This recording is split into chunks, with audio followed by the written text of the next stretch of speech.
বাংলাদেশ এবং ভারতের ভৌগোলিক যে অবস্থান, সে অবস্থানের উপর নির্ভর করে আমাদের কি দুর্বল হয়ে প্রজার মতো থাকা উচিত, নাকি আমরাও চাইলে রাজার মতো থাকতে পারি সম্পর্কের দিক থেকে? পুরো মানচিত্রটি এই অঞ্চলের আপনাদেরকে দেখানোর চেষ্টা করব এবং একজন বাংলাদেশি হিসেবে আপনার অবশ্যই এই ভিডিওটি দেখা উচিত, যাতে করে আপনি ভৌগোলিক অবস্থান এবং বাংলাদেশ যে কতটা গুরুত্বপূর্ণ এই অঞ্চলে সেই বিষয়টা আপনারা বুঝতে সক্ষম হন। পাশাপাশি আমাদের ব্যবসায়িক ধরনটা কি শুধু ভারতকেন্দ্রিক হওয়া উচিত, নাকি পৃথিবীর অন্যান্য দেশ থেকেও পণ্য আনা নেয়ার সুবর্ণ সুযোগ রয়েছে ভারতের চাইতে অল্প মূল্যে, এমনকি ভারতের চাইতে বেটার কোয়ালিটির পণ্য কিন্তু আমরা খুব সহজে আনতে পারি। এই সামগ্রিক বিষয়ে বিস্তারিত আলোচনা করব। পাশাপাশি থাকছে ভারতের সবচেয়ে দুর্বল পয়েন্ট, যেটাকে চিকেন নেক, যে 7 সিস্টার বলা হয়, সেই বিষয়ে গুরুত্বপূর্ণ কিছু তথ্য পুরো ভিডিওতে আপনাদের সাথে রয়েছে। আমি নাজিম পাটোয়ারি। প্রিয় ভিউয়ার্স, আমরা অনেকেই ভারতের কথা শুনলেই বলি বাংলাদেশকে চারপাশ থেকে ঘিরে ফেলেছে, আমরা তাদের কথা ছাড়া চলা যাবে না। আসলে বাস্তবতাটা কিন্তু এরকম নয়। ফলো করুন এই যে মানচিত্রটি দেখাচ্ছি আপনাদেরকে, মানচিত্রটি এই জন্য ফলো করবেন, মানচিত্রে বাংলাদেশের অবস্থান এবং ভারত কেন্দ্রিক চারপাশের অবস্থানটি ক্লিয়ার করার জন্য। সর্বপ্রথম চলে যান ভারতের একেবারে এই মানচিত্রের বাম কর্নারে। সেখানে লক্ষ্য করুন ভারতের বর্ডারের মূল অংশটি পাকিস্তান ঘিরে রেখেছে একটি পাশ সম্পূর্ণরূপে এবং বড় একটি বর্ডার সেই অংশে। এই অংশে ভারতের সাথে পাকিস্তানের সম্পর্ক চরম বৈরী এবং শত্রুতা সম্পন্ন, এবং দুইটি দেশই কিন্তু পারমাণবিকভাবে শক্তিধর। এজন্য সেখানে কিন্তু বড় ধরনের দুর্ঘটনার একটি সম্ভাবনা সবসময় থেকে যায়। অন্যদিকে সেই পশ্চিম পাকিস্তান থেকে পূর্ব বাংলা আলাদা করার একটি বিষয়ের রেশত কিন্তু রয়ে গেছে এখানে। সব কিছু মিলিয়ে ভারতের ওই বর্ডারটা কিন্তু ভারতের জন্য অত্যন্ত গুরুত্বপূর্ণ এবং রিক্সি একটি বর্ডার। এরপরেই যে অংশটি, উপরের অংশটি দেখুন মানচিত্রের, সেখানে তিব্বত সহ চীনের অংশটি, এমনকি ভারতের সাথে চীনের বড় একটি অংশ রয়েছে পাকিস্তানের পর থেকে নেপালের আগ পর্যন্ত, এরপর আবার ভুটানের আগ পর্যন্ত, তারপর ভুটানের পর আবার বড় একটি অংশ চীনের রয়েছে 7 সিস্টারের সাথে, যেটা লক্ষ্য করুন আপনার মনিটরে। এই যে ভারতের বর্ডার, সেখানেও কিন্তু ভারতের সম্পর্কটি চীনের সাথে চরম বৈরী, বাণিজ্যিক এবং সামগ্রিক রাজনৈতিকভাবে। এরপরে মাঝখানে ভারত এবং চীন বর্ডারের এই যে মাঝখানে ভুটান এবং নেপাল, দুটি ছোট ছোট রাষ্ট্র। এই দুটি রাষ্ট্রের সাথেও রাজনৈতিক এবং বিভিন্ন আগ্রাসী কর্মকাণ্ডের কারণে ভারতের সম্পর্ক দিন দিন কিন্তু খারাপের দিকে গিয়েছে। এর ফলশ্রুতিতে চীনের সাথে এই রাষ্ট্রগুলোর সম্পর্ক উন্নতি হয়েছে। এই ঘটনার পরিপ্রেক্ষিতে একেবারে বঙ্গোপসাগর থেকে শুরু করে পাকিস্তান, চীন, নেপাল, ভুটান, আবার চীন, পুরো সাইডটি কিন্তু ভারতকে ঘিরে রেখেছে এই দেশগুলো, যে দেশগুলোর সাথে সম্পর্ক চরম বৈরী। এবার আসি এই দেশগুলোর পরপরই এই অংশে, ডান অংশে আসলে দেখবেন যে আপনার এখানে মায়ানমারের অবস্থান। সেখানেও জানেন স্বাধীনতাকামী গোষ্ঠী দীর্ঘদিন ধরে মায়ানমারের সেনাবাহিনীর হাত থেকে ক্ষমতা নিতে চাচ্ছে এবং তারা বিজয়ের দ্বার প্রান্তে। এবং স্বাধীনতাকামী যে গোষ্ঠীগুলো রয়েছে এরা কিন্তু আবার চরম ভারত বিরোধী, কারণ ভারত তাদের স্বাধীনতায় হস্তক্ষেপ করেছে। এই সামগ্রিক কারণে এই পুরো অঞ্চলে কিন্তু ভারত নিরাপত্তাহীনতায় ভুগছে। কারণ আপনার চারপাশের প্রতিবেশী যদি আপনাকে ভালো না বাসে বা আপনার সাথে বৈরী সম্পর্ক থাকে, অথবা আপনার কারণে বৈরী সম্পর্ক তৈরি হয়, তাহলে কিন্তু আপনি যতই শক্তিশালী হন না কেন আপনার ভিতরে কিন্তু সবসময় একটি উইকনেস কাজ করবে। এবার আসেন এই সার্কেলের বিষয়টি তো আপনাদেরকে দেখালাম মানচিত্রের মাধ্যমে। এরপর নিচের দিকে বঙ্গোপসাগরের এইদিকে শ্রীলঙ্কা, সেখানেও বন্ধুত্বপূর্ণ সম্পর্ক নেই ভারতের সাথে। এরপর বাংলাদেশকে বলা হয় পেটের ভিতরে ভারতের। এই যে বাংলাদেশের অবস্থান, একজন বাংলাদেশি হিসেবে আপনি ভালো করেই জানেন নাগরিক হিসেবে এই দেশের কত পার্সেন্ট মানুষ ভারতের কার্যক্রমকে সমর্থন করে। এটা সর্বোচ্চ 5 থেকে 7% মানুষের বেশি নয় যারা ভারতের এই অন্যায় অপরাধকে সাহায্য করে, যারা বাংলাদেশের ভূখণ্ড থেকে ভারতকে সমর্থন করে এবং সামগ্রিকভাবে ভারতকে মানুষ ঘৃণা করে। আমরা চাই না প্রতিবেশীকে ঘৃণা করতে, কিন্তু তাদের যে আগ্রাসী কার্যক্রম, আমরা কিন্তু রয়েছি ভারতের 7 সিস্টার মানচিত্রটি দেখুন, ডান পাশে 7 সিস্টার, বাম পাশে ভারতের অন্যান্য প্রদেশগুলো। এই যে দুটি সাইটের সাথে ভারতের কানেকশানের মধ্যে কিন্তু বাংলাদেশি বাধা, এমনকি এই বাধা অতিক্রম করার মূল চেষ্টাটাই ভারত গত 15 বছর করেছে। অনেকগুলো কারণ রয়েছে বলছি। চিকেন নেক যেটাকে বলা হয়, মার্কিং করে দিছি, লক্ষ্য করুন। এটা হচ্ছে এই যে 7টা প্রদেশে যাওয়ার জন্য এই রাস্তাটি ভারত ব্যবহার করে। এটা মাত্র 18 কিলোমিটার প্রশস্ত এবং 60 কিলোমিটার লম্বায়। তার মানে এই যে অল্প একটু জায়গা, এটা যদি ডিসকানেক্ট করে দেওয়া যায় বা করা হয় কখনো, সেক্ষেত্রে ভারতের 7টি প্রদেশের সাথে ভারত আসা যাওয়া করতে পারবে না, কারণ মাঝখানে বাংলাদেশ। তার মানে আপনি বুঝতে পারছেন আমরা ভৌগোলিকভাবে কত গুরুত্বপূর্ণ জায়গায় রয়েছি। এমনকি আপনার মনে হতে পারে ভারত শক্তিশালী, সে চাইলেই আমাদেরকে দখল করে নিয়ে নিতে পারে। বিষয়টা এত সহজ নয়। আন্তর্জাতিক রাজনীতিতে এটা এতটাই সহজ নয়। বাংলাদেশ দখল করতে হলে ভারত হয়তোবা দখল করতে পারবে, কিন্তু দখল করার পর যখন এটা ভারত হয়ে যাবে, তখন এই দেশের 18 কোটি মানুষের মধ্যে প্রায় 17 কোটি মুসলমান। এই 17 কোটি ভারতবর্ষে যখন যুক্ত হবে, তখন কিন্তু ভারতের মুসলিমদের পার্সেন্টেজ বেড়ে যাবে। এতে করে পুরো ভারতে যে মুসলমানদের একটি ইউনিটি, সেটার মধ্যে আরেকটি প্রায়োরিটি পাবে এবং শক্তি বেড়ে যাবে। মানে ভারতীয় মুসলিম হিসাবে তখন শক্তি বেড়ে যাবে। আর এই কারণে ভারত কখনোই এই ভূখণ্ডটি নিতে চাইবে না নিজের কারণে, কারণ তখন ধর্মীয়ভাবে এটা কিন্তু শক্তিশালী হবে। এবং ভারতেও কয়েকটি প্রদেশে অসংখ্য বাংলা ভাষাভাষী মানুষ রয়েছে, তারাও বাংলা ভাষায় কথা বলে, আমরাও বাংলা ভাষায় কথা বলি। তখন ভাষাগত ঐক্য হয়ে গেলে ভারতের মধ্যে ফাটল ধরার আরও সম্ভাবনা তৈরি হবে। আর এই জন্য সহ আরও অনেকগুলো কারণ রয়েছে, ভারত কখনোই বাংলাদেশকে সহজে নিতে চাইবে না। তারা চাইবে শোষণ করতে। দুটি অপশন রয়েছে, এক হচ্ছে ভালো আচরণ এবং ন্যায্যতার ভিত্তিতে বন্ধুত্বপূর্ণ সম্পর্ক তৈরি করে দুটি দেশ সুন্দরভাবে মিলে চলা, কিন্তু ভারত সেটা করছে না। এরপর আসেন যেটা নিয়ে কথা বলছিলাম, চিকেন নেক। ওই যে ভুটান, নেপাল, চীন এবং বাংলাদেশ এর মাঝখান দিয়ে যে ভারতের 7টি প্রদেশে যেতে হয়, এই যে আসাম, মেঘালয়, মিজোরাম, মণিপুর, এই যে 7টি প্রদেশ রয়েছে, এই প্রদেশগুলো সহ এখানে আবার যাওয়ার জন্য এই পয়েন্টটি যে ব্যবহার করে, নেপালের সাথে সম্পর্ক খারাপ, ভুটানের সাথে সম্পর্ক খারাপ, আবার এই পাশে বাংলাদেশের সাথে বর্তমানে সম্পর্ক খারাপ। ওইদিকে কিন্তু চীন বড় শত্রু রয়ে গেছে, যে এই চিকেন নেক থেকে মাত্র 45 কিলোমিটার দূরে। সেখানে চীনের সর্বাধিক শক্তিশালী পিপলস লিবারেশন আর্মি রয়েছে, যারা হেভি অস্ত্র নিয়ে সেখানে রয়েছে। কারণ হচ্ছে তারাও চায় ভারতকে ডিভাইডেড করে দিতে। এর ফলশ্রুতিতে যেটা হয়েছে, যেই 7টি প্রদেশের সাথে ভারতের সমস্যা বা ভয় আছে, সেই 7টি প্রদেশেও যে সংস্কৃতি, ভারতের মূল ভূখণ্ডের সংস্কৃতির সাথে তাদের সংস্কৃতি মিল নেই, মানে আলাদা। এমনকি সেখানে মাত্র 5% মানুষ, ওই 7 প্রদেশের 5% মানুষ হিন্দি ভাষায় কথা বলে, সেটাও একটি বড় সমস্যা। এবার আসা যাক, বাংলা ভাষায় কথা বলে এই 7 প্রদেশের মানুষের মধ্যে 26% মানুষ, বড় একটি অংশ বাংলা ভাষাভাষী। এবং আসামীয় ভাষায় কথা বলে 33% মানুষ। মানে বুঝতেই পারছেন ভারতের ভূখণ্ড থেকে এটার সংস্কৃতি, চলাফেরা, আয়ের উৎস এবং অন্যান্য বিষয় সম্পূর্ণ আলাদা।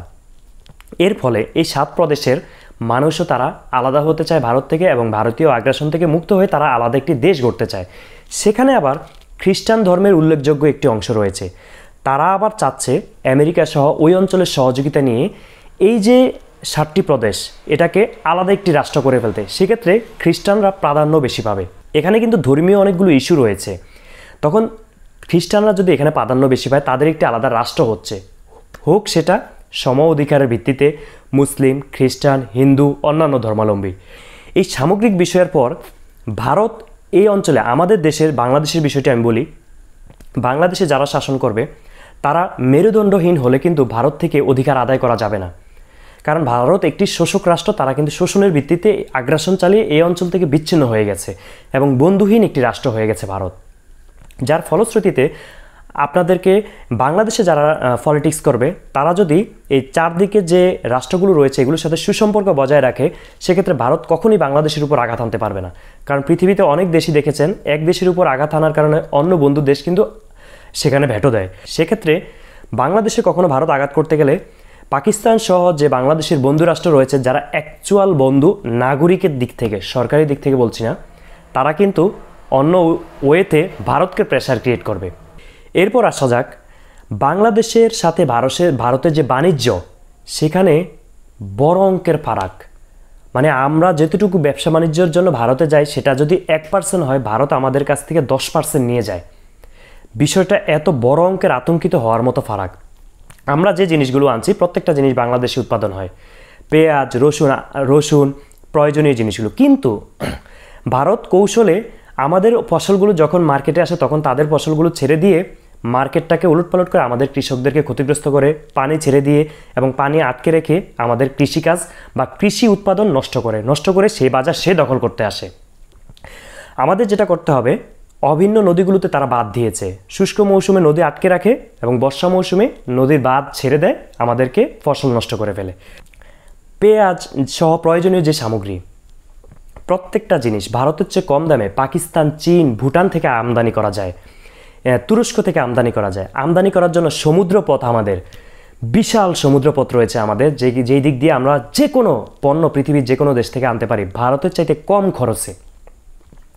আমরা যদি ভারতের দিকে ভারতমুখী না হয়ে এই অঞ্চলগুলিতে আমরা পণ্য আমদানি করি, সেক্ষেত্রে আমরা কিন্তু উপকৃত হই। পাশাপাশি চিকিৎসা সহ অন্যান্য ক্ষেত্রে ভারতে ঘুরতে যান আপনারা ভারতে ঘুরতে না গিয়ে ওই খরচে আপনি কিন্তু অন্যান্য দেশে ঘুরতে যাওয়ার সুবর্ণ সুযোগ রয়েছে। ওই ওয়েগুলো আপনারা প্রচার করবেন বেশি বেশি করে, এতে করে মানুষ ওইমুখী হয়ে যাবে। কলকাতা সহ ভারতের অনেকগুলো প্রদেশে বাঙালিরা না গেলে তাদের ব্যবসা বাণিজ্য প্রায় 30% ফল করবে, বিশাল অংশ ফল করবে। কারণ ওই অংশে রিচ ম্যান হিসেবে বাংলাদেশিরা যায়, মানে বাংলাদেশিরা যায় সেখানে শপিং করে, বাংলাদেশিরা বড় লোক হিসেবে শপিং করে। কারণ ওই অঞ্চলের মানুষের ওই কলিজা হয় না ভারতীয়দের ওই মানের শপিং করার মতো। তার মানে এই নয় তারা কিছুই কিনে না, অবশ্যই কেনাকাটা করে, তবে বাঙালিরা বেশি। আমাদের যেটা করতে হবে, বাংলাদেশে যারাই ক্ষমতায় আসবে, যখন যেই আসুক না কেন, ভারতের সাথে আমরা শত্রুতা নয় বন্ধুত্ব চাই, সমান অধিকারের ভিত্তিতে। আমি তার কাছে ব্যবসা বাণিজ্য করব, বিভিন্ন প্রোডাক্ট আনবো, সেও আমার কাছ থেকে যে প্রোডাক্ট নেওয়া যায় নিবে। এমনকি যখন সীমান্তে কোনো হত্যাকাণ্ড হবে, ন্যায্য বিচার হবে, চোরাচালান বন্ধ থাকবে।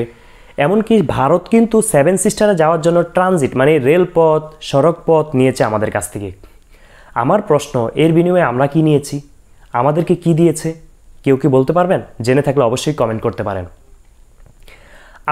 আমরা কিন্তু নেপালে মাত্র 18 কিলোমিটার দূরত্ব, সড়ক পথে নেপালে 18 কিলোমিটার হলে আপনি যেতে পারবেন, ভুটানে 40 কিলোমিটার, চায়নাতে 45 কিলোমিটার। তাইলে আমরা কেন ভুটান, নেপাল, চায়নার সাথে আমাদের সড়ক যোগাযোগ থাকবে না? ভারত তো তার প্রয়োজনে আমাদের উপর দিয়ে ট্রানজিট নিচ্ছে, রাস্তা নিচ্ছে, রেল লাইন নিচ্ছে, মংলা সমুদ্রবন্দর, চট্টগ্রাম সমুদ্রবন্দর সে ব্যবহার করছে। আমরা কেন ভারতের উপর দিয়ে ট্রানজিট পাবো না বা করতে পারবো না, বা আমাদের বাদ দিয়ে নদী আটকে দিচ্ছে কেন? এই জায়গাগুলোতে আমাদের সব ভারতের দোষ দিলে হবে না। আমাদের রাষ্ট্রবিরোধী লোক বসে রয়েছে, যারা ন্যায্য পাওনা বুঝে আনছে না, উল্টো তারা বলছে আমরা দিতে পছন্দ করি। নেয়া তো বন্ধুত্বের কাজ নয়, বিলীন করে দিতে চায়। আপনি কার জিনিস দিচ্ছেন? এটা বাংলাদেশের মানুষের জিনিস, আপনি বিলীন করে দেয়ার কে? মংলা সমুদ্রবন্দর দিয়েছেন, চট্টগ্রাম সমুদ্রবন্দর দিয়েছেন, রেল লাইন দিয়েছেন, সড়ক পথ দিয়েছেন, বিনিময়ে কি নিয়েছেন? আমাদের উচিত, যদি ন্যূনতম দেশপ্রেম থাকে, ন্যায্য সম্পর্কের ভিত্তিতে, ন্যায্য পাওনা আদান প্রদানের ভিত্তিতে ভারতের সাথে আমাদের সম্পর্কগুলো হবে। ভুটান, নেপালের সাথে ট্রানজিট হতে পারে, চায়নার সাথে ট্রানজিট হতে পারে, বিশাল বাণিজ্য সম্পর্ক বৃদ্ধি করে আমরা কিন্তু যে কোনো বিভিন্ন ধরনের পণ্য আমদানি করতে পারি ভুটান, চায়না, নেপাল থেকে সড়ক পথে অল্প সময়ে। আপনি দেখুন, নেপাল ভুটান থেকে 18 কিলোমিটার 40 কিলোমিটার সময় রাস্তা যেতে কতক্ষণ সময় লাগে? তাহলে এই ট্রানজিটগুলো যদি আমরা পাই, বাংলাদেশ কিন্তু ভৌগোলিকভাবে এবং বাণিজ্যিকভাবে অনেক গুরুত্বপূর্ণ ভূমিকা পালন করতে পারবে। তা আমরা মনে করি আমাদের এই অঞ্চলে প্রভু হিসেবে ভারত নয়, যদি বন্ধু হিসেবে থাকে সেক্ষেত্রে সমগ্র কান্ট্রিগুলো একত্রিত হয়ে একটি সুন্দর পরিবেশ গঠন করা সম্ভব। সেক্ষেত্রে বড় দেশ হিসেবে ভারতের আগ্রাসী ভূমিকা নয়, সঠিক এবং ন্যায্য ভূমিকা পালন করতে হবে। এই ধরনের তথ্যগুলো যে আপনাদের সামনে উপস্থাপন করেছে একজন বাংলাদেশী হিসেবে, কিন্তু এই তথ্যগুলো আপনার জেনে রাখা উচিত, কারণ নিজেকে ছোট ভাবার কোনো কারণ নেই। ভৌগোলিক গুরুত্বপূর্ণ, এতটা গুরুত্বপূর্ণ বাংলাদেশের ভূখণ্ড আপনি এখনও হয়তো একজন বাংলাদেশী হিসেবে ওইভাবে বুঝতে পারছেন না। বাংলাদেশ যদি এখানে ভারতের এগেনিস্টে থাকে, পাকিস্তান, চায়না, ভুটান, নেপাল, মায়ানমার, শ্রীলঙ্কা এগুলো তো এগেনিস্টে অলরেডি আছে, তাহলে এখানে বন্ধুহীন একটি ভূখণ্ড ভারত। এবং ভারত যদি এই আগ্রাসী কর্মকাণ্ড কন্টিনিউ করে, অদূর ভবিষ্যতে হয়তো ভারতের কারণেই ভারত ছিন্ন ভিন্ন হয়ে অনেকগুলো দেশে রূপান্তরিত হয়ে যাবে। আপনারা অনেকেই জানেন, ভারতে কিন্তু নানান বিদ্রোহী গোষ্ঠী রয়েছে, যারা ভারতের মূল ভূখণ্ড থেকে আলাদা হতে চাচ্ছে। তারা চাচ্ছে না এই নরকীয় একটি দেশে থাকতে। তারা ভাষাগতভাবে, সাংস্কৃতিকভাবে, বিভিন্নভাবে শোষণের শিকার হচ্ছে, এজন্য তারা আলাদা আলাদা রাষ্ট্র চাচ্ছে। বিশেষ করে আমার কাছে মনে হচ্ছে ভারত যদি সঠিকভাবে সৌহার্দ্যপূর্ণ সম্পর্ক এই ভূখণ্ডে বজায় না রাখে, হয়তোবা অদূর ভবিষ্যতে চিকেন নেক কেন্দ্রিক যে ভয়, এটা একটা দুর্ঘটনায় পরিণত হয়ে ভারত সম্পূর্ণ 7টি প্রদেশ আলাদা হয়ে যেতে পারে। আমরা চাইব সবাই মিলেমিশে ভালো থাকুক এবং ভারতও তার এই অন্যায় কাজ থেকে সংশোধন হোক। বাংলাদেশেও যারা ভারতকে প্রভু হিসেবে বানিয়ে বাংলাদেশকে ছোট করে রেখেছে, অসম্মানিত করেছে, ঠকিয়েছে, তারাও সংশোধন হোক এবং একটি সুন্দর পৃথিবী গড়ে উঠুক।